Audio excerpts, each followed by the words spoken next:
Bonjour à tous, bienvenue à cette 11e activité de la semaine de la formation à distance 2024. Je m'appelle Sarah Dumais-April et je suis conseillère aux événements pour Fadio. Un beau bonjour à nos participants. Merci d'être avec nous ce midi. C'est une belle journée, il y a du beau soleil dehors. Puis on arrive déjà à la moitié de notre semaine.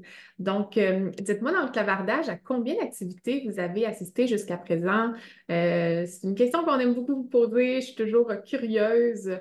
Et ça me permet d'ailleurs de vous inviter à participer en grand nombre dans le clavardage.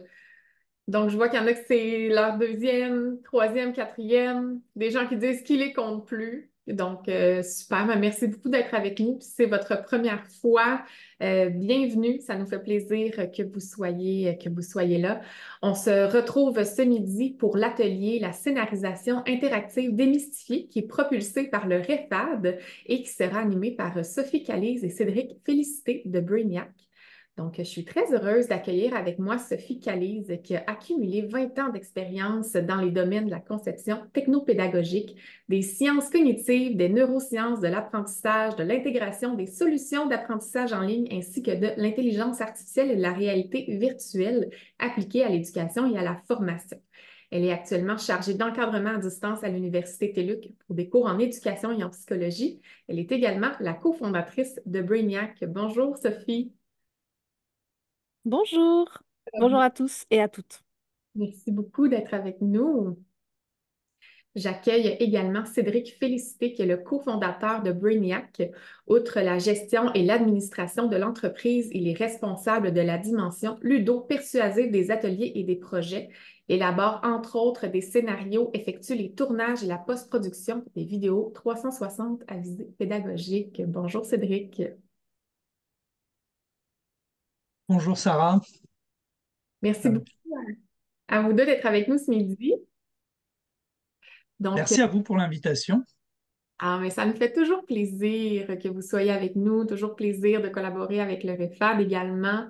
Donc, je vous laisse débuter l'atelier dans quelques secondes. Je veux simplement rappeler qu'on a une équipe de modération avec nous dans le clavardage, donc Caroline Richer à la modération et Christian Potvin à la régie.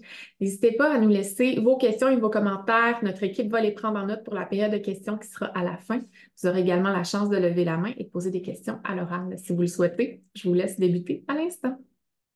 Merci beaucoup. Est-ce que tout le monde m'entend bien? C'est bon, Sarah? Est-ce que l'écran est le bon?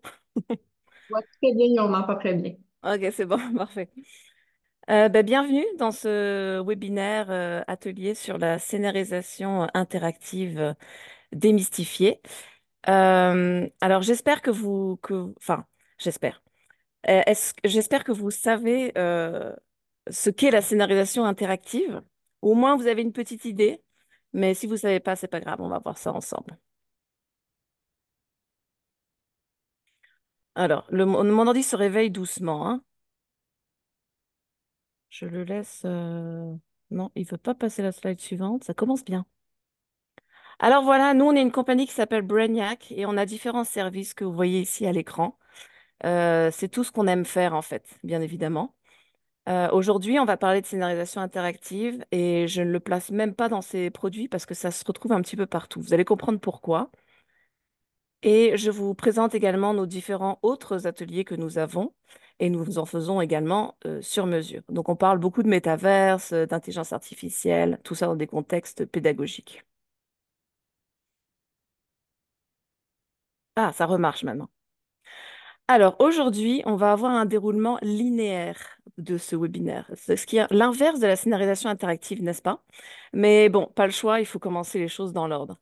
Donc, on va parler des origines de la scénarisation interactive et vous allez voir qu'évidemment, on va tout de suite définir ce qu'est la scénarisation interactive pour ceux ou celles qui en ont jamais entendu parler. On va pas remonter aux origines de la nuit des temps et pourtant on pourrait, parce que la scénarisation interactive, ça existe depuis la nuit des temps. Mais on va pas faire ça parce qu'on n'a que 45 minutes. Donc on va aller aux origines, on va aller dans les années 70, qui est déjà pas mal loin. Euh, Ensuite, on va définir ce qu'est la scénarisation interactive. On va vous donner quelques conseils d'écriture. On va parler des applications possibles en formation. Et pour finir, on va vous parler des outils pour produire ces scénarios, bien sûr. Donc tout le long, je vais essayer de donner des exemples dans tous les domaines et j'espère que ça va vous toucher d'une manière ou d'une autre. Enfin, en tout cas, je vais essayer. Alors, les origines de la scénarisation interactive. Alors, pour ceux qui ont vu Stranger Things plus récemment, ou pour les plus vieux, pour ceux qui ont joué à Donjons et Dragons, la scénarisation interactive, même si ça existe depuis toujours, c'est vraiment là que ça prend son cœur. C'est-à-dire qu'on n'est plus dans des jeux linéaires, on n'est pas dans des histoires linéaires, on est dans des jeux où il y a une histoire avec des embranchements. C'est-à-dire que vous faites des choix, et c'est ça la scénarisation interactive. Vous faites des choix, vous avez différentes actions, et ça vous mène vers différentes possibilités. Vous avez donc plusieurs fins possibles dans ces jeux ou dans ces histoires. Et là, pour Donjons et Dragons, en général, vous faites vos choix avec des dés. Donc c'est le hasard qui choisit. Mais vous prenez aussi des décisions, bien sûr.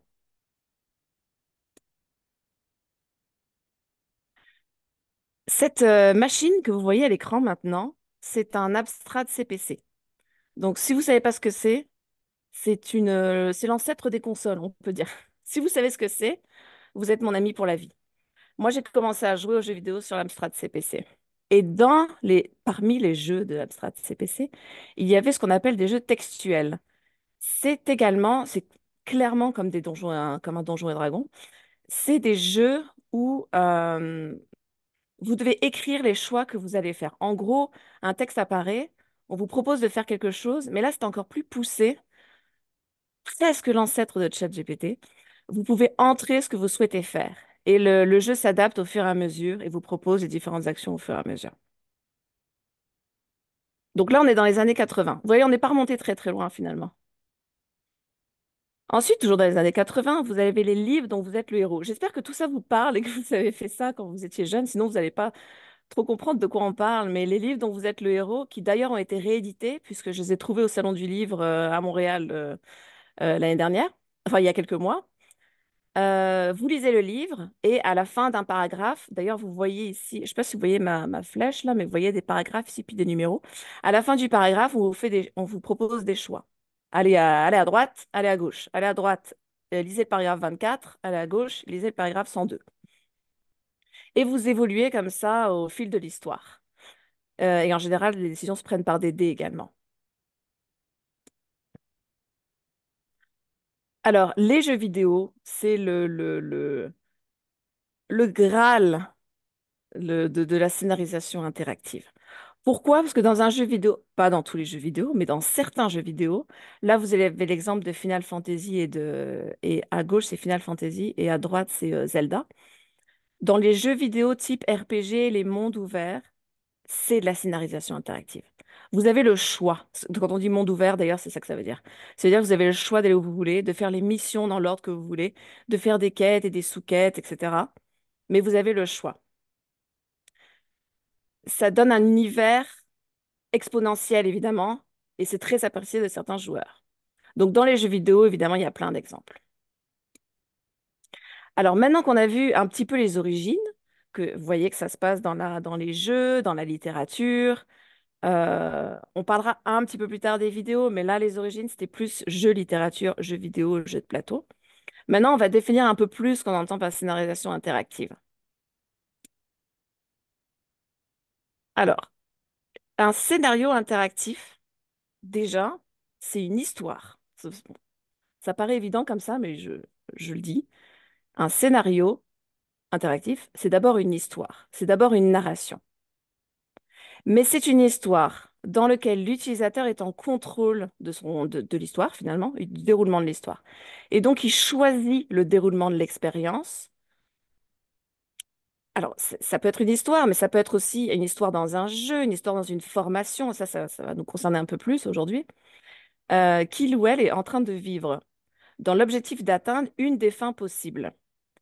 S'il y a plusieurs actions, il pourrait y avoir qu'une seule même fin. C'est-à-dire que vous pouvez vous rejoindre vers une seule même fin, mais c'est pas comme ça que fonctionne un scénario interactif. Un scénario interactif, il y a plusieurs choix, ça fait plusieurs parcours et il y a plusieurs fins possibles. Donc, je répète, un scénario interactif, c'est un ensemble de choix c'est plusieurs fins possibles, et finalement, c'est plusieurs chemins ou déroulements. Au final, vous n'allez suivre qu'un seul chemin, on va le voir dans la slide d'après, mais, il peut y avoir plusieurs parcours, en fait, pour chaque utilisateur. Alors voilà schématiquement ce que ça donne. Moi, je suis très visuelle, donc je fais beaucoup de schémas dans mes présentations. Euh, Vous avez l'utilisateur, je l'ai représenté avec un cerveau parce que je pense que c'est très important. C'est le cerveau de l'utilisateur est confronté, et enfin, on lui présente une introduction, évidemment, comme toutes les histoires, on présente une introduction, n'est-ce pas? Ensuite, il a des choix à faire, ça va le mener à une scène, ou il a un autre choix à faire, ça va l'amener à une autre scène, etc., etc. Et à la fin, vous voyez que ça fait différentes fins.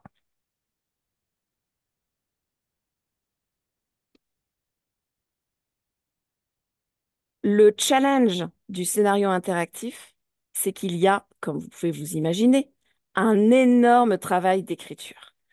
Déjà, c'est assez compliqué d'écrire une histoire. Donc, l'histoire qui pourrait être dans un livre, dans un film, qui pourrait être une étude de cas en pédagogie, par exemple. En général, on écrit une histoire finalement. Mais là, il y a un travail d'écriture qui est exponentiel, puisqu'à chaque fois qu'il y a des choix, il y a différentes choses qui peuvent se passer. Et en plus, il faut rédiger différentes fins. Donc ça, c'est le côté challenge du scénario interactif. Mais on va pas trop aller dans le challenge aujourd'hui. Moi, je vais vous montrer les possibilités et je vais aller dans le positif. Donc, oublions le challenge. Et de toute façon, on verra avec les outils que vous avez de quoi vous aider. Le gros, énorme avantage du scénario interactif, c'est que finalement, votre apprenant, là, je vais passer un petit peu plus, je vais plus parler de l'apprenant parce qu'on va rentrer dans le contexte d'aujourd'hui, qui est la formation à distance et la formation générale. Votre apprenant, il a un parcours unique. Donc, vous avez un scénario qui est écrit avec plein d'embranchements.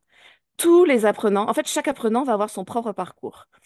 Et ça, c'est très, très important. Et le deuxième énorme avantage, c'est le scénario interactif peut être rejoué à l'infini finalement. Bon, ça dépend de la complexité de votre scénario, mais s'il est suffisamment complexe, on peut recommencer l'histoire. On peut dire, par exemple, on peut arriver à une fin, on en parlera des fins alternatives là, on peut arriver à une fin qui n'est pas satisfaisante, et on peut se dire, je recommence. Et ça, vous voyez que c'est le propre du jeu vidéo ou de n'importe quel jeu de plateau finalement. Le jeu vidéo, vous pouvez le recommencer. Il faut dire, non, là, j'ai pas un score assez bon, je recommence. C'est un peu cette idée aussi de rejouabilité du scénario, de le refaire et d'essayer de le refaire mieux, évidemment. Euh, Ce que vous voyez là, c'est la réalité. La slide d'avant, toute simple, avec deux choix, ou trois, quatre, je sais plus combien il y en avait, trois fins possibles, c'était la théorie. Ça, c'est la réalité. Un scénario interactif, c'est beaucoup plus compliqué que la slide d'avant, le schéma d'avant. Et ça finit par faire un graphe, en fait. Et c'est pour ça qu'on a besoin d'outils pour les créer, parce que ça commence à être bien compliqué. Ou alors, il faut vraiment être très, très, très organisé mentalement, ce qui n'est pas mon cas. Donc, on a besoin d'outils. Mais je vous montre la réalité finalement. Et je ne sais pas si vous voyez bien les couleurs, c'est pas très inclusif mon affaire là, mais il y a quand même une espèce de trajet orange. Donc ça, c'est le parcours que prendrait par exemple un apprenant. Ça vous montre aussi l'unicité de son parcours. Ce que je voulais dire aussi, ce que je voulais vous dire aussi, c'est que le scénario interactif, c'est différent de l'interactivité. Souvent, il y a une confusion, et en fait, c'est normal parce que c'est le même mot d'ailleurs. La sémantique est très mal faite finalement, que ce soit en français ou en anglais d'ailleurs. Mais un scénario interactif, ce n'est pas. C'est différent de l'interactivité. Ça peut être très interactif, un scénario interactif, mais c'est différent. Pourquoi? Parce que quand on parle d'interactivité, on parle de quelle manière l'utilisateur ou l'apprenant peut interagir finalement avec le système ou avec le matériel d'ailleurs pédagogique finalement. Donc, par exemple, un jeu vidéo tout simple comme Pac-Man, que j'espère tout le monde connaît, est très interactif. Vous bougez, voilà, c'est interactif, vous interagissez avec la machine. Mais il n'y a pas du tout de scénario interactif là-dedans. Donc, je pense que c'est important aussi de comprendre la différence. Quand on dit scénario interactif, en fait, on sous-entend que l'utilisateur choisit ses actions et en choisissant, ben forcément, il fait quelque chose, il interagit sur le système. Mais je voulais juste vous présenter un petit peu la différence.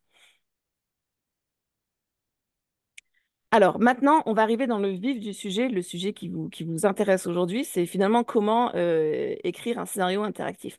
Après, on donnera des exemples plus en formation, en pédagogie, etc. Mais là, on va passer sur quelques conseils d'écriture. J'ai demandé au début du webinaire dans quel domaine vous étiez et finalement, j'ai compris que vous étiez dans tous les domaines.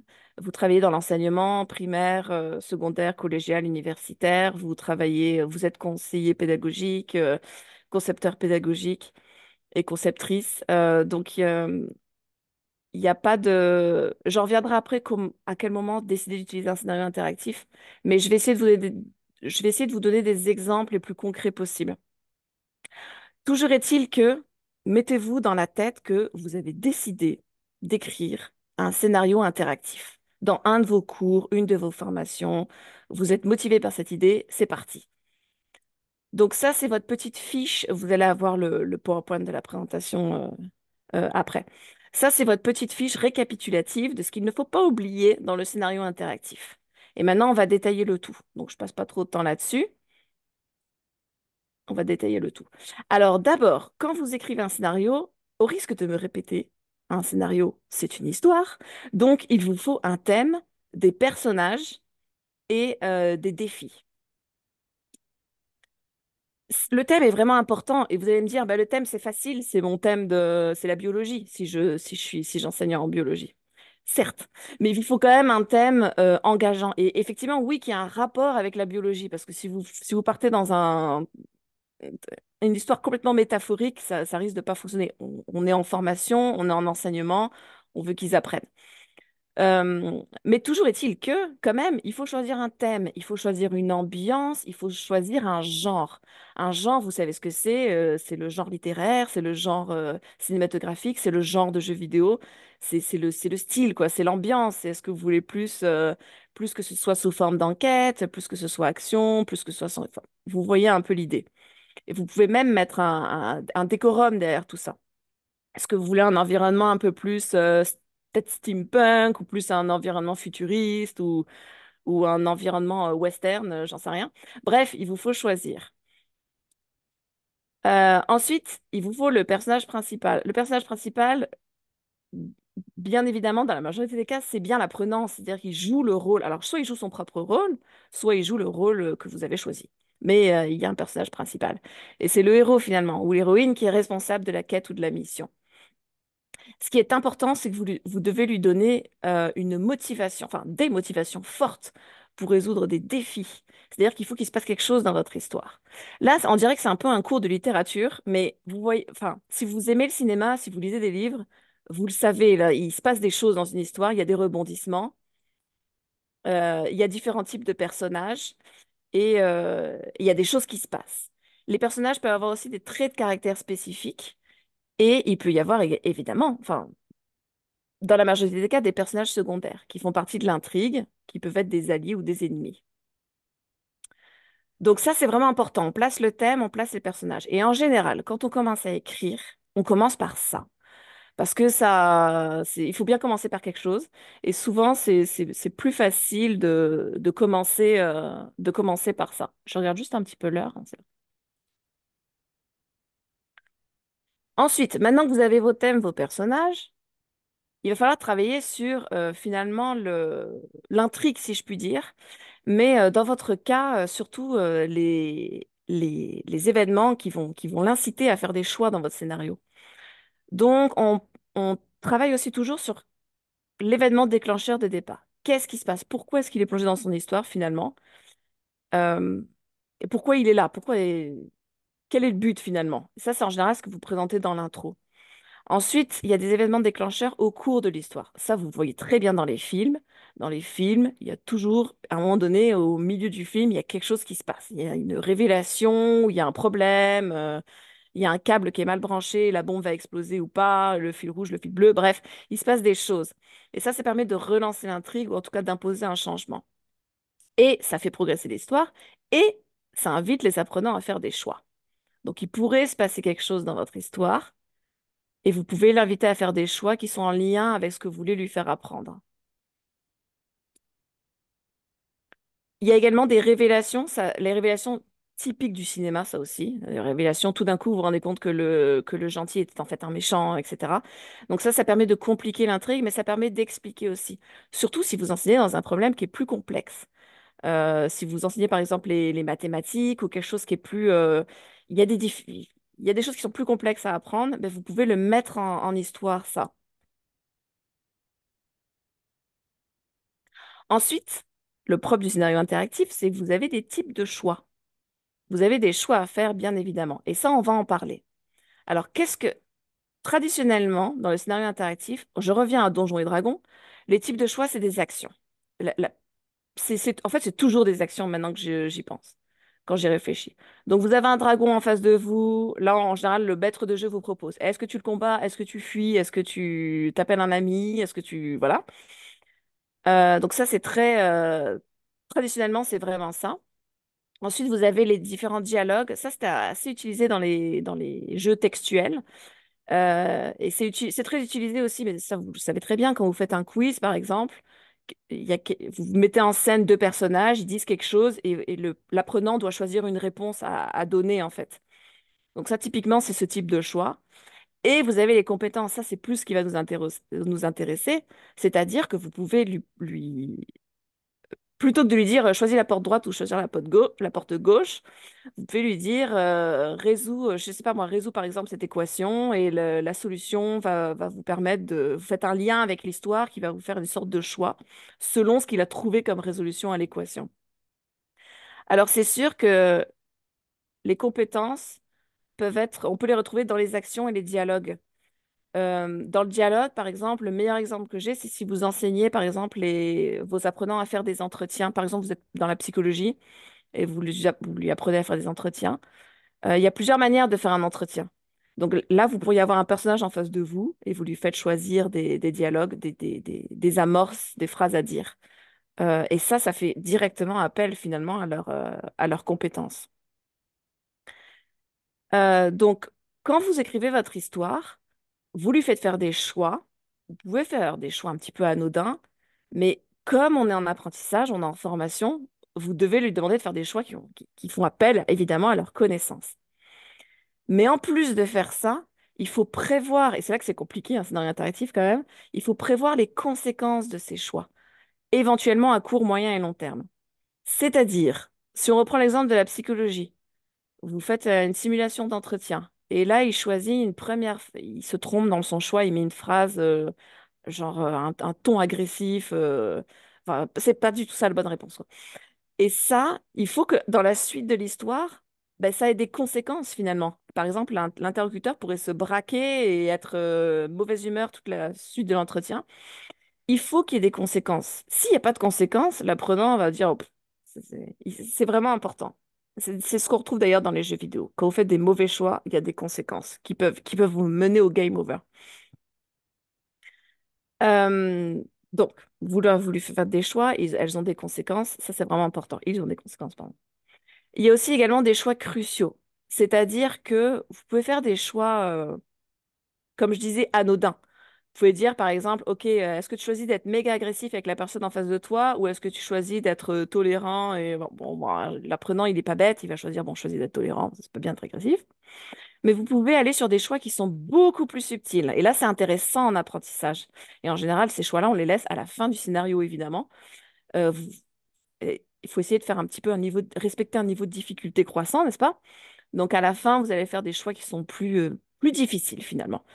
Et, euh, et travailler aussi sur quelles conséquences ça va avoir dans votre scénario. Et ça, je vous l'ai dit aussi un petit peu, vous pouvez évidemment utiliser des choix qui sont complètement anodins, qui n'ont rien à voir. Et ça, vous le savez très bien, puisque vous faites tous et toutes des évaluations ou des quiz. Et on le sait, dans les quiz, on met des leurres, et les leurres peuvent être plus ou moins rigolos ou vraiment anodins, ou bref. Ça aussi, c'est important quand même d'avoir des petites touches humoristiques et plus faciles pour lui permettre de progresser, surtout au début du scénario, je dirais. Encore une fois, pour respecter le niveau de difficulté. Et donc, vous voyez bien l'idée de ces choix. C'est finalement, est-ce que vous choisissez de volontairement de l'induire en erreur ou est-ce que vous choisissez de le guider dans le scénario? Donc là, vous allez choisir selon le niveau de difficulté que vous voulez donner finalement. Alors maintenant, on va parler des fins possibles. Vous vous rappelez du graphe? Quand le graphe que je vous ai montré tout au début, il y avait trois fins possibles, par exemple. Et oui, quand vous faites un scénario interactif, il y a différentes fins possibles, forcément, parce que vous avez différents choix, différents parcours, ça arrive à différentes fins possibles. Encore une fois, on est en formation. Donc, il va y avoir deux types de fins finalement, une fin principale et des fins secondaires. Alors, la fin principale, on va dire, c'est la bonne, finalement, la correcte. C'est-à-dire, ça va être celle de... C'est réussi. Vous avez réussi, c'est la bonne fin, bravo, etc. Ou dégradé de réussite, parce que vous pourriez dire, tu as réussi, c'est effectivement un bon chemin que tu as pris, il y aurait pu en avoir un autre, mais pourquoi pas, ça marche aussi. Et vous avez des fins secondaires. Alors là, ça dépend à quel point vous voulez être tough, si je puis dire, avec votre apprenant. Vous pouvez faire des réussites alternatives. Ça, c'est plus, oui, c'est pas mal, bien, mais t'as loupé ça, ça, ça. Ou tu vous lui dites pas trop ce qu'il a loupé, ou elle. Vous lui dites, recommence. Il y avait quand même mieux. Ou alors, vous allez carrément à l'échec. C'est foutu. Ton personnage est mort. Je sais pas à quel point vous voulez aller dans le drame à ce moment-là, mais c'est ça. Euh, Dernier petit ou avant-dernier, je sais plus, petit interlude là sur comment rédiger un scénario interactif. On va parler maintenant des contraintes. Alors ça, c'est vraiment la chose à retenir et c'est vrai que c'est pas forcément enseigné, je trouve, dans la rédaction de scénarios. Et pour parler des contraintes, d'abord, je voudrais vous parler des contraintes qu'il y a dans les jeux vidéo, pour que ce soit un petit peu plus clair. Les contraintes, c'est la clé, là. C'est la clé. Et je sais que c'est un mot négatif, mais pas du tout. Il faut pas le prendre comme négatif. C'est super, les contraintes. Les contraintes dans les jeux vidéo, ou les contraintes en général, les contraintes, c'est ce qui vous empêche de faire quelque chose, n'est-ce pas? Dans les jeux vidéo, c'est ce qui va vous faire mourir, ou en tout cas aller dans l'échec ou atteindre le game over. Par exemple, si on prend le jeu de Mario, qui est quand même un jeu assez classique. Vous savez que si votre personnage de Mario tombe dans un trou, il meurt. Vous savez que si votre personnage de Mario touche une plante piranha, il meurt. Sauf s'il a un champignon. Là, il deviendra petit, mais s'il est petit, il meurt. Et je pense que c'est tout ce qu'on voit comme contrainte à peu près là. Donc pourquoi c'est super important les contraintes? Ben, c'est ce qui fait que le jeu va être fun finalement. C'est ce qui fait qu'il y a du challenge, il y a du défi dans le jeu vidéo. Donc c'est hyper important. Donc, dans votre scénario interactif, idéalement, enfin même c'est sûr, il faudrait qu'il y ait des contraintes aussi pour le motiver et pour que les choix fassent aussi du sens. Donc ça motive le personnage principal, donc votre apprenant, et ça le pousse à l'action. Alors, il y a 1 milliard de manières de faire des contraintes. Mais là, je vous en ai mis quelques-unes, mais vous pouvez en penser à plein. Déjà, vous pouvez mettre une limite de temps. Alors, on verra après les exemples de scénarios. Il y a différents médiums pour passer les scénarios interactifs. Si vous êtes en e-learning, par exemple, vous pouvez très bien mettre une limite de temps sur la slide. Ça le presse. C'est un peu comme dans les jeux d'évasion, les escape games, là. Ça nous stresse un peu, ça nous pousse un peu. Donc, si vous enseignez, par exemple, la gestion de crise ou des choses comme ça, il faut un petit peu se... Ou dans le domaine médical, par exemple, le domaine des urgences, des choses comme ça. Et parfois, il faut les booster un petit peu. Dans l'histoire aussi, vous pouvez mettre des menaces sur les personnages et leur environnement. Alors là, tout est dans l'art de pousser le drame jusqu'où vous voulez le pousser. Parce que c'est vrai que dans une histoire, il y a du drame, mais en apprentissage, en formation, on n'a peut-être pas forcément envie de mettre du drame. Ça dépend des domaines, ça dépend tellement de choses que je pourrais pas vous donner d'exemple plus précis que ça. Mais quand même, il faut qu'il y ait un petit peu de drame. Donc c'est à vous de juger jusqu'où vous voulez pousser les aspects dramatiques de votre histoire. Mais c'est important qu'il y ait des choses qui se passent finalement.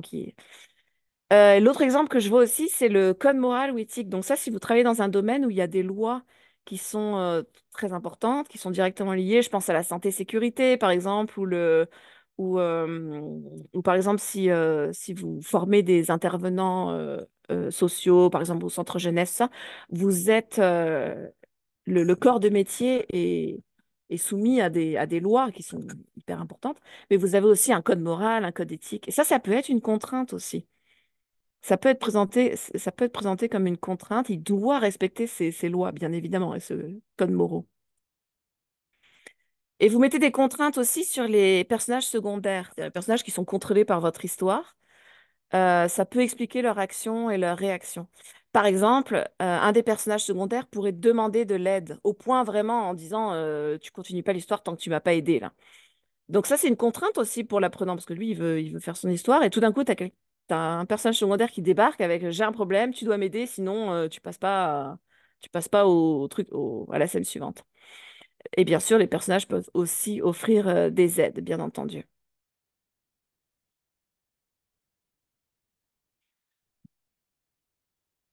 Je regarde juste l'heure. Ah, bon, c'est bien. Alors maintenant, on va arriver enfin à ce à quoi peut-être vous attendez plus des applications un peu plus précises. Je vous en présente quelques-unes ici. Et c'est là où on va parler un peu de médium, parce que là, je vous ai parlé de scénario interactif. Donc vous enseignez, par exemple, vous enseignez dans un domaine. Vous vous dites, OK, fine, je veux bien faire un scénario interactif, mais comment est-ce que je le présente? De quelle manière je peux le présenter? Euh, alors déjà, vous pouvez faire un livre dont vous êtes le héros. Vous pouvez faire quelque chose d'assez simple finalement aussi. Vous pouvez faire des études de cas interactives. Les études de cas, c'est très utilisé en pédagogie, c'est utilisé en psychologie, en droit, c'est même utilisé surtout chez les plus jeunes. Et donc, ces études de cas, vous pouvez les rendre interactives finalement. C'est-à-dire que vous pourriez réécrire l'étude de cas un peu plus complexe avec une succession de choix. Et ça pourrait être, j'ai envie de dire papier-crayon, mais c'est pas ça que je voulais dire, mais ça pourrait être sous format d'exercice ou un mini-livre dont vous êtes le héros. Enfin, vous voyez un peu l'idée, ça peut être tout simple finalement. Là, je vais vous parler d'applications, je vais utiliser différents médiums, mais juste pour vous dire, ça peut être ça finalement. Ça peut être une étude de cas, papier, avec des choix possibles et des différentes conséquences possibles. Mais là, je vais vous montrer un exemple en... Oh, excusez-moi, je me suis trompée de rubrique. Je vous parlerai après des exemples. Là, ce que je voulais juste vous montrer, c'était quand finalement utiliser le scénario interactif. En fait, vous pouvez l'utiliser à n'importe quel moment. Parce que une histoire, enfin, ça c'est pour mon propre avis, vous le prenez ou vous le laissez. Mais selon moi, une histoire, c'est toujours bien. Voilà. C'est toujours bien d'embarquer les apprenants dans des histoires. Ça n'a jamais fait de mal à personne. Voilà. Donc, vous pouvez toujours l'utiliser. Mais effectivement, il y a toujours, quand on étudie une nouvelle stratégie pédagogique, il y a toujours des moments ou des domaines où c'est plus approprié. Donc, c'est cela que je voulais vous présenter dans cet écran. C'est très approprié d'utiliser le scénario interactif lorsque vous avez à enseigner des compétences complexes et des problèmes mal définis. Alors ça, c'est vraiment super parce que, comme je vous ai donné l'exemple de l'entretien en psychologie tout à l'heure, ça peut être aussi un entretien d'embauche, hein, plus dans les ressources humaines, bon, bref, tout ce qui est un petit peu verbal aussi finalement. euh, c'est euh, c'est un problème qui est mal défini, en fait, qui est complexe. Il y a pas une seule manière de faire un entretien. Vous pouvez commencer par telle phrase, par telle approche, etc. Peut-être l'analyse d'un texte aussi en français ou des choses comme ça, des choses qui ne sont pas forcément la philosophie aussi. C'est un très bon exemple. Donc là, vous n'avez pas forcément un ordre établi. Donc là, le scénario interactif fonctionne très bien parce que vous lui laissez le choix au début et puis en fonction des choix qu'il a fait, vous pouvez à la fin lui dire, ben voilà, oui, c'est bien, tu as, choisi telle approche au début, bien vu, mais tu aurais pu faire ça autrement, mais voilà. Ça laisse aussi une flexibilité. Tout ce qui touche les compétences stratégiques plutôt que procédurales. C'est sûr que toutes les compétences, tous les domaines ou les sous-domaines où vous devez faire une procédure, vous devez suivre à la lettre une procédure dans l'ordre. Bon, ben, le scénario interactif n'est pas super intéressant puisque vous devez de toute façon le faire dans l'ordre. C'est pas très... Il vaut mieux viser des compétences qui sont plus stratégiques, qui sont plus finalement contextuelles aussi. Toutes les compétences qui requièrent de multiples décisions, on en a déjà un petit peu parlé, ou en tout cas où vous avez plusieurs décisions à prendre, il n'y a pas forcément un ordre établi. Et ça, c'est vraiment super, le dernier, les compétences dans des situations à risque. Alors ça, c'est vraiment, alors là, si vous travaillez dans un domaine, donc médecine, je sais pas moi, soins infirmiers, après tout ce qui est santé, sécurité, tout ce qui est aussi enseigner les intervenants avec des personnes à risque, des situations à risque, tout ça, ben ça c'est super parce que vous l'entraînez sur une situation fictive, ça fait de mal à personne. Et surtout, vous pouvez lui montrer des conséquences qui seraient dramatiques dans la vraie vie.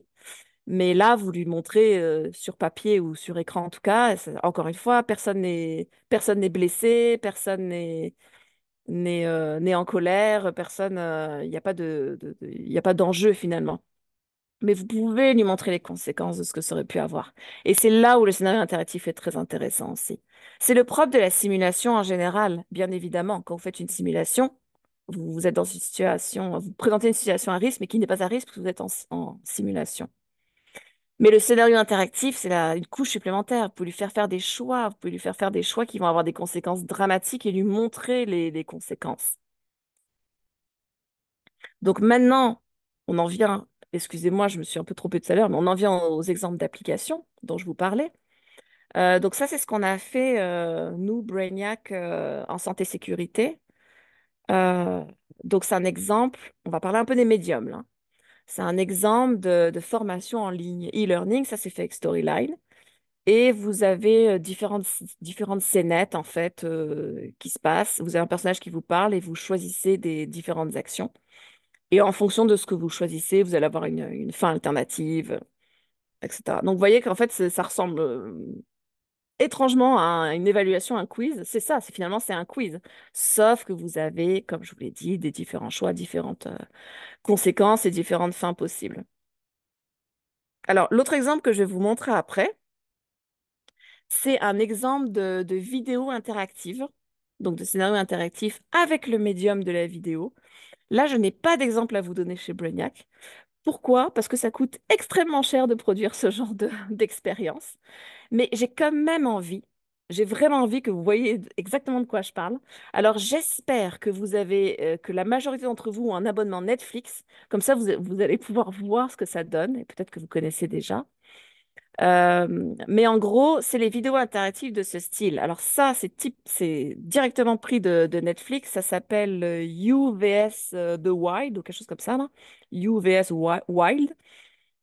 Et par cet aventurier que tout le monde connaît, dont j'ai oublié le nom, bien évidemment. Je suis désolée, je suis très très nulle avec les noms. Et ça, c'est un exemple de vidéo interactive. Donc la vidéo commence, première scène, fin de la première scène, choix. Est-ce que tu vas tuer le serpent à ta gauche ou est-ce que tu vas combattre le gorille à ta droite? Et désolé, c'est en anglais, parce que je crois que ça a été fait qu'en anglais. En fonction de ce que vous choisissez, vous avez une scène différente à chaque fois.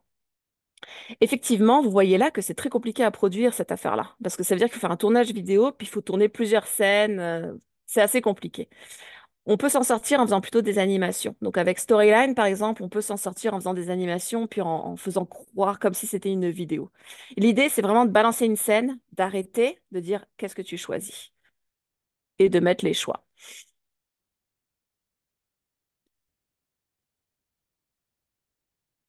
Un autre exemple, c'est les jeux de plateau. Alors là, je vais plutôt aller dans l'enseignement pour les plus jeunes, hein. Bon, moi, j'aime beaucoup les jeux de plateau. J'ai 40 ans, mais Mais les plus jeunes, ça marche bien avec eux aussi. Et vous pouvez effectivement faire un jeu de plateau. Alors, c'est pas besoin d'être très compliqué. Ça, c'est un jeu compliqué, j'en parle dans 2 secondes. Ça peut besoin d'être très compliqué, hein. Ça peut être, pareil, une succession de textes. Ça peut être un livre dont vous êtes le héros un petit peu amélioré avec des dés, où ils écrivent leurs cartes, ils font leur parcours, etc. Il peut y avoir plus ou moins de matériel. Il n'y a aucune limite, hein. Vous pouvez tout imaginer. Je vous parle quand même de ce jeu, ça, c'est vraiment un jeu qu'on adore chez Brainiac, qui s'appelle Time Stories. Et c'est un jeu de plateau. Il y a différents il y a différents jeux en fait. Le plateau reste le même, mais vous pouvez acheter différents jeux, différentes versions. Et à chaque fois, c'est des thèmes différents, comme je vous disais, hein. Les thèmes, le style, le genre. Il y a des personnages, il y a des choix. C'est vraiment ouvert. Vous faites les choix dans l'ordre que vous voulez. Et vous avez des contraintes. Je ne sais pas si vous voyez la ligne du milieu, c'est une contrainte de temps, en fait. Je vous passe les détails, là, mais bon, il faut se dépêcher. Vous perdez du temps à chaque fois. Vous avez une carte de progression en haut. C'est un jeu génial. Et je vous en parle. Là, vous allez me dire, et pourquoi il nous parle de ça? Parce qu'il existe déjà, puis je ne peux pas l'utiliser dans mon domaine. Pas du tout. Ils ont fait une version, euh, comment dire? Ils ont fait une version de template, en fait. C'est-à-dire que vous pouvez télécharger tout le matériel du jeu et ils vous aident à créer vos propres expériences, en fait. Je ne vous cache pas que ça prend énormément de temps.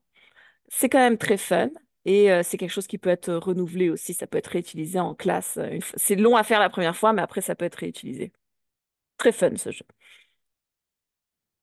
Et bien sûr, vous avez l'indémodable jeu d'évasion, l'escape game. Ça aussi, c'est des scénarios interactifs parce que dans un escape game, vous faites les choix un peu dans l'ordre que vous voulez finalement. On vous impose pas. Oula, faut que je me dépêche. On vous impose pas un ordre précis pour explorer la pièce. Et, et donc voilà. Mais c'est sûr que ça aussi, c'est très très long à faire. Déjà, il vous faut une salle et on n'est plus du tout en formation à distance. Mais vous pouvez également faire des escape games sur Geniali, par exemple. On va pas en parler aujourd'hui parce qu'on peut parler de... C'est trop long sinon. Mais ceux qui connaissent un petit peu Geniali, c'est une super plateforme pour faire des escape games virtuels. Mais je vous montre quand même la vraie version live parce que bon, c'est quand même... Ça vient de là quand même. Alors, maintenant, quels sont les avantages? Je vais passer rapidement parce qu'on l'a déjà dit pas mal. Gros avantage scénario interactif, utilisant l'information, après qu'on a passé tous les challenges et tous les défis, c'est que vous avez une expérience d'apprentissage personnalisée. Chaque parcours d'apprentissage est unique. Ça, c'est super, ça. Ensuite, vos apprenants sont engagés émotionnellement. Ils sont engagés, pourquoi? Parce qu'ils sont en contrôle de leur apprentissage, tout simplement. Et en plus, ils sont dans une super histoire que vous avez écrite. Donc ça, c'est toujours engageant. Donc, ils sont en contrôle. Et leurs choix ont des réelles actions. Il y a un réel impact. Et ça, c'est super pour l'apprenant. Et bien sûr, vous pouvez rejouer l'expérience. Selon la complexité de votre scénario, vous pouvez le rejouer. Je ne vais pas dire éternellement, on peut comme pas exagérer, mais en tout cas, vous pouvez le rejouer. Et ce qui est très fort, c'est que les apprenants, si votre histoire est quand même bien écrite, vont avoir envie de le rejouer, votre expérience. On ne peut pas en dire autant des évaluations classiques et des quiz. En général, ils ne veulent pas refaire un quiz. Et pour finir les outils, alors je vais passer rapidement. S'il y a des questions là-dessus, on regardera les vidéos ensemble. Parce que c'est bien beau tout ça, mais là vous dites, ok, fine, c'est bon, je suis complètement emballée, je vais faire mon scénario interactif. Génial, comment je fais? Alors déjà, vous pouvez prendre un papier et un crayon. Finalement, c'est le propre de l'écrivain. Vous pouvez sortir une machine à écrire aussi si vous en avez une. Mais bon, blague à part, finalement, vous pouvez utiliser un traitement de texte. Alors, c'est un petit peu compliqué parce que on fait un graphe là. Mais pourquoi pas? Finalement, si votre histoire est pas si compliquée, vous embêtez pas à chercher des outils compliqués. C'est sûr que moi, je préfère les cartes conceptuelles. Ça, c'est un outil que vous connaissez très bien aussi. Donc là, vous mettez vos différentes scènes, vous faites des flèches, les scènes. Comme ça, vous pouvez faire des choix qui ramènent à la scène. Bon, bref, vous voyez un petit peu l'idée. Et sinon, vous pouvez utiliser des logiciels spécialisés en conception de scénarios interactifs. Alors, ces logiciels, les deux premiers, c'est vraiment des logiciels spécialisés. Après, on parle de storyline. Alors, le premier, celui qu'on recommande, c'est Twine, définitivement. C'est le plus classique, très connu. Vous attendez pas à un truc graphiquement absolument merveilleux. C'est très textuel, vous allez voir, mais c'est très léger, c'est très simple. Et surtout, c'est gratuit. Et ça, on aime ça quand c'est gratuit. Donc, Twine, c'est vraiment le grand classique. On regardera les vidéos après si vous avez des questions.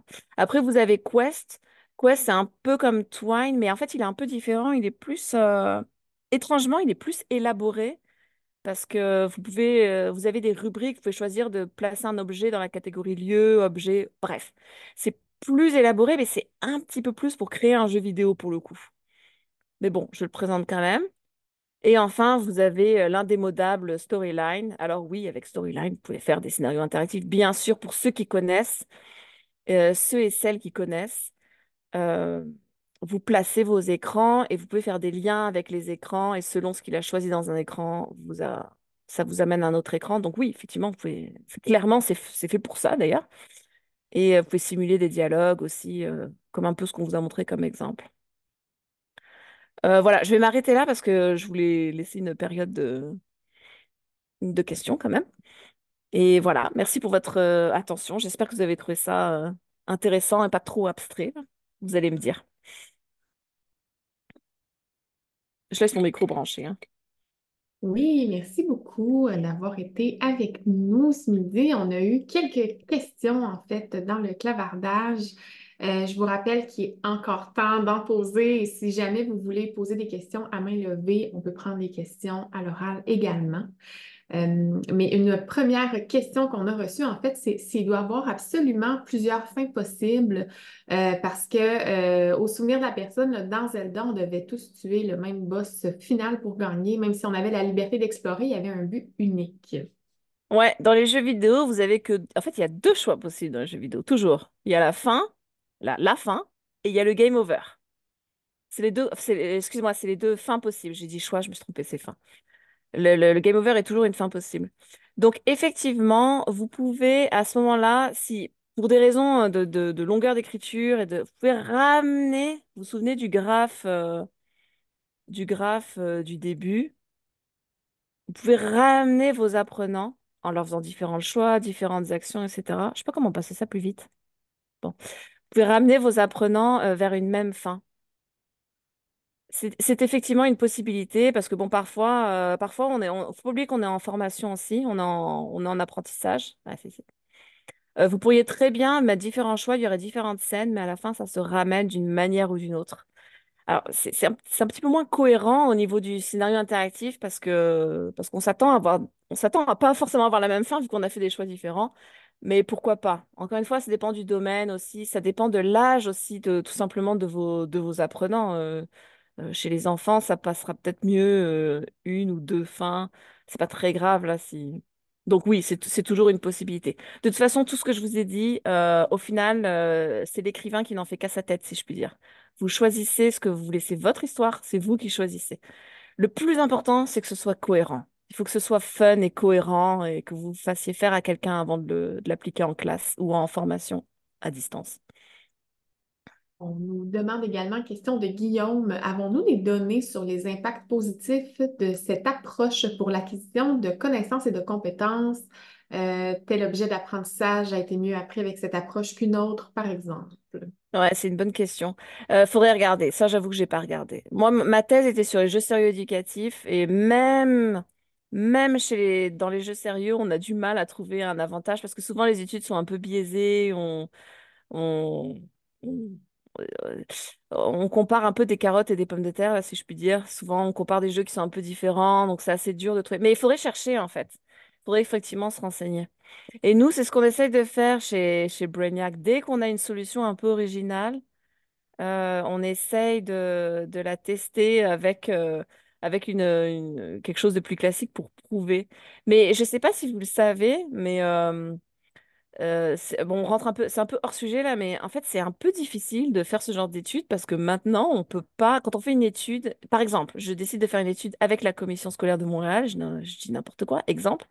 En fait, si on a une nouvelle technique à faire tester, en général, c'est de moins en moins accepté qu'une classe ait rien ou un truc un peu plus traditionnel versus quelqu'un qui a la nouvelle stratégie pédagogique en vogue. C'est un peu plus difficile de faire ce genre de recherche parce que souvent, éthiquement, ça passe pas en fait. Mais bon, après, oui, il faudrait se renseigner. C'est une bonne remarque. Oui, une bonne Si question. je peux me permettre d'intervenir, euh, dans le cadre du programme Nova Science, on a participé à des sessions d'idéation pour la création d'expériences interactives de réalité virtuelle. Et il y avait notamment dans le domaine d'expertise des scénarios interactifs sur les conséquences écologiques de certains choix et de certaines pratiques industrielles et leur impact sur l'environnement, où le participant pouvait choisir un peu de voir quels étaient les impacts de ces actions sur l'environnement. Et ça a fait l'objet d'une recherche qui a été publiée par Christine Marquis et Bruno Puel-Hubert, si je m'en souviens bien, du CPU. C'est l'Université de Montréal, Hum. c'est le Centre de pédagogie universitaire ils ont publié une recherche l'année dernière sur ce projet-là. Je vais essayer de vous retrouver le lien, puis je vous enverrai ça pour voir les résultats sont assez encourageants pour le moment et qui montrent qu'il y a quand même un impact positif à mettre de l'interactivité et faire des scénarios interactifs dans Hmm. les apprentissages. Là, c'était au niveau cégep. On nous demande si le coût est beaucoup plus élevé. Le coût de faire un scénario? C'est pas précisé dans la question, donc Madame Dupré, si vous voulez nous préciser là, peut-être la question dans le clavardage pour qu'on puisse bien y répondre. Si la Euh, question c'est sur le coût par rapport à quelque chose de plus une formation classique. avec Ah. l'ensemble. Pardon? Une formation avec l'ensemble qu'elle précise. Ouais, bah par exemple, comparer, je sais pas moi, une capsule e-learning plus classique avec une capsule e-learning qui aurait un scénario interactif, quelque chose comme ça, c'est sûr que c'est plus long à produire, hein, ça c'est clair. C'est plus le scénario. Alors, en fait, c'est quasiment exponentiel, mais ça dépend de la complexité des écrans aussi. Mais vous voyez que plutôt que de faire un. Là, on le voit bien d'ailleurs sur le graphe. Le truc classique, c'est faire le truc orange, là, le chemin orange. Mais si vous faites tous les chemins, bah oui, c'est assez exponentiel. Donc oui, ça prend beaucoup plus de temps. Mais l'avantage, c'est que ça peut être rejoué. Donc c'est plus réutilisable, c'est pas usage unique. C'est presque écologique en fait, d'une certaine manière. Super. On a une autre question, en fait. Shiraz qui demande si jamais vous connaissez le jeu Aléa en éducation financière de Desjardins, est-ce que c'est de la scénarisation interactive? C'est Ah non, des... je connais pas. Je ne connaissais pas. Ouais, D'accord. mais je regarderai ça, oui. C'est peut-être, si c'est un jeu plus ce jeu vidéo, peut-être oui. Parce que souvent dans les jeux vidéo, quand même, on a différents choix possibles. Ça nous dit c'est des expériences différentes d'un utilisateur à l'autre. Donc, possiblement, oui. Ouais. Ah, euh, je laisse encore là, peut-être quelques secondes si vous avez des questions. Vous pouvez les écrire dans le clavardage. Sinon, pour l'instant, les commentaires, c'est que les gens sont très, très, très contents de cette belle présentation-là qui a remis en tête un bien bon nombre de savoirs. Euh, Mais est-ce que vous allez l'utiliser? C'est ça qui m'intéresse, moi. Moi, je veux pas que les gens soient enthousiastes, je veux qu'ils l'utilisent. Est-ce que vous allez écrire un scénario interactif? ben, Madame Dupré demande, est-ce que c'est accessible et réalisable pour ce type de jeu? C'est-à-dire accessible. Je crois pas très bien la question. Oui, elle nous parlait tout à l'heure là, de la formation avec l'ensemble. Donc, elle demandait est-ce que c'est accessible et réalisable pour ce type de jeu? Accessible égale handicap. Ah, d'accord, d'accord. Plus l'accessibilité, ouais. Euh, euh, En fait, ça dépend beaucoup du médium, je dirais. Si on est plus dans la formation, dans le e-learning, dans les capsules en ligne, il faut respecter les mêmes règles qu'on respecte d'habitude, ça c'est sûr. Moi, j'utilise toujours les informations textuelles et la narration. Nous, maintenant, on fait quasiment que ça. On met les deux, on met les sous-titres partout. Euh. Donc, je vois pas vraiment de différence avec le reste, finalement. Euh, Juste respecter les règles d'accessibilité classique, en fait. Après, c'est plus pour l'enseignement. Mais là, on est plus en formation à distance, si je comprends bien. Donc, après, en classe, c'est peut-être un peu différent parce que... Oui, il- Voilà, voilà. on nous demande justement les possibilités d'utilisation dans les cours en ligne. Ouais, ben c'est ça. Moi, les exemples que je vois, c'est vraiment si vous êtes en asynchrone, donc e-learning, là, vous pouvez faire avec Storyline comme on l'a vu. Si vous êtes en synchrone, si vous êtes en live, donc là, vous appliquez ce que vous pouvez faire en classe, euh, appliqué au virtuel. Donc là, vous pouvez effectivement, j'ai pas d'exemple précis, mais vous pouvez très bien écrire une histoire. Encore une fois, faire un mini-livre dont vous êtes le héros et l'envoyer par email, en fait, par courriel en avance. Et après, vous faites des groupes, vous faites des exercices. Il y a mille manières de faire, en fait, ou juste des études de cas. Faudrait y penser, en fait. Faudrait trouver une manière de le faire en virtuel synchrone, là, je parle. Parce que là, effectivement, il y a plus de préparation. Mais ça pourrait être ça. Super, merci beaucoup. Je vais avec une dernière question. En fait, je vais en mettre deux. Il y a Madeleine qui lève la main aussi, je pense. Ah oui, Ouais, Madeleine. je suis désolée, je t'ai coupé. Non, pas de problème. Oui, merci beaucoup, Sophie, et tous les partenaires, enfin toutes les personnes qui sont là, pour les bonnes questions et pour toute cette présentation. Je voulais juste revenir parce qu'en fait, je pense que ce diapositive, ce slide, pour moi, est peut-être le plus important par rapport à tout ce qu'on veut imaginer. Parce qu'en fait, parfois on a les outils, parfois on les a pas, parfois on n'a pas le budget pour faire ce qu'on aimerait faire. Mais finalement, je pense qu'avec un outil, enfin avec une présentation de cette slide, on doit pouvoir faire beaucoup de choses, simplement même avec des images, avec des Mhm. photos, et on peut faire travailler, comme vous avez dit tout à l'heure, soit par groupe, soit individuellement, soit en séparant sur des zooms. En fait, je veux dire, c'est c'est super. Je dirais qu'il faut, si je peux me permettre, c'est peut-être ce qu'il faudrait retenir de toute cette merveilleuse présentation, parce qu'avec ça, on fait toutes sortes de scénarios pédagogiques ou autres. Mhm. Je crois, hein. Moi, enfin, c'est ce que je voulais juste dire, que c'est peut-être ça ce que je voudrais retenir, en tout cas. Merci. Merci. Merci beaucoup pour ce beau commentaire. Je finirai avec une dernière question, en fait, puis je vais en poser en fait deux à la fois. C'est est-ce qu'il existe des banques de scénarios interactifs, donc en licence copyright ou ouverte, ou Mhm. est-ce qu'il y avait un gabarit pour rédiger les scénarios? Oui, oui, c'est des bonnes remarques. La banque, j'aurais pas d'exemple comme ça parce que, à part aller sur les sites qui rassemblent un peu les différents travaux, là, parfois on trouve des contenus. Euh, donc là, comme ça, j'aurais pas d'exemple. Parce qu'en fait, c'est pas, enfin, je dis pas que c'est pas trop utilisé, là, je veux pas trop dire ça parce que je veux que vous l'utilisiez. Mais c'est vrai que c'est un peu plus rare de trouver ce genre de scénario. Moi, j'ai quand même, j'enseigne. J'encadre des cours, j'en vois pas. Donc, et pour les gabarits, le problème, c'est que ça dépend tellement de l'histoire, en fait. C'est pour ça que je vous ai proposé les différentes sections qu'on avait ensemble, le thème, les personnages, les choix. Malheureusement, il n'existe pas vraiment de gabarit, ça dépend tellement du thème.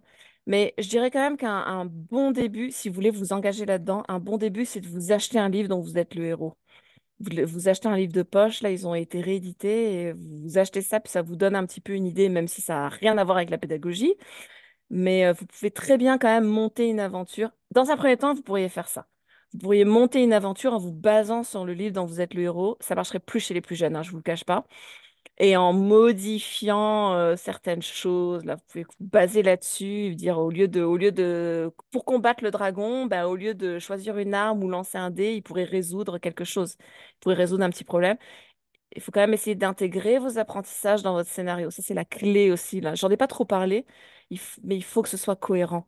Il faut que ce que vous lui demandiez de faire, les apprentissages, dévoiler ses acquis, il faut que ce soit cohérent avec l'histoire. Sinon, c'est la fameuse expression de c'est mettre du chocolat sur le brocoli. Ne mettez pas du chocolat sur le brocoli. Il faut que ce soit bien intégré. Oui, Cédric. Oui, je voulais rajouter concernant les scénarios en libre service, j'allais dire. Malheureusement, non, je ne pense pas. Par contre, de plus en plus, vous pouvez trouver du matériel qui est accessible gratuitement et qui présente des scénarios interactifs dans les domaines d'études. Vous avez un site qui est... moi, j'aime beaucoup de parler de parce qu'ils ont du potentiel. Je ne sais pas où ils en sont maintenant, mais ça s'appelle Infinity Learning. C'est une plateforme qui aide les concepteurs pédagogiques et les formateurs à créer des formations un peu plus interactives, un peu plus engageantes. C'est toute une plateforme qui donne des outils d'interactivité, notamment de faire la photo 360 avec interactive. Et là, ils ont comment dirais-je, un espace vitrine où tout est mis en open source. Et là, vous avez quand même une bibliothèque déjà un peu accessible. Notamment, nous, on a travaillé avec le Collège La Cité pour faire une expérience interactive en photo 360 dans le domaine des soins paramédicaux d'urgence. Et là, justement, c'était une expérience où, effectivement, il y avait du scénario en branchement puisque c'était du diagnostic différentiel qu'il fallait faire.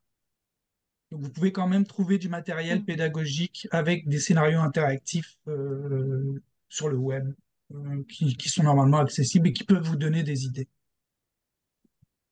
Merci beaucoup, Sophie et Cédric, pour ce beau partage ce midi. Sophie, je reprendrai, s'il vous plaît, le partage d'écran de mon côté Ah pour oui, pardon. bien clore la suite. Merci beaucoup, beaucoup, beaucoup d'avoir été avec nous. C'était très pertinent. On le voit dans le clavardage. Beaucoup de questions, beaucoup de commentaires et ça a été nommé tout à l'heure, mais oui, ce sera réutilisé, ce qui a été présenté ce midi. Donc, un grand, grand, grand merci.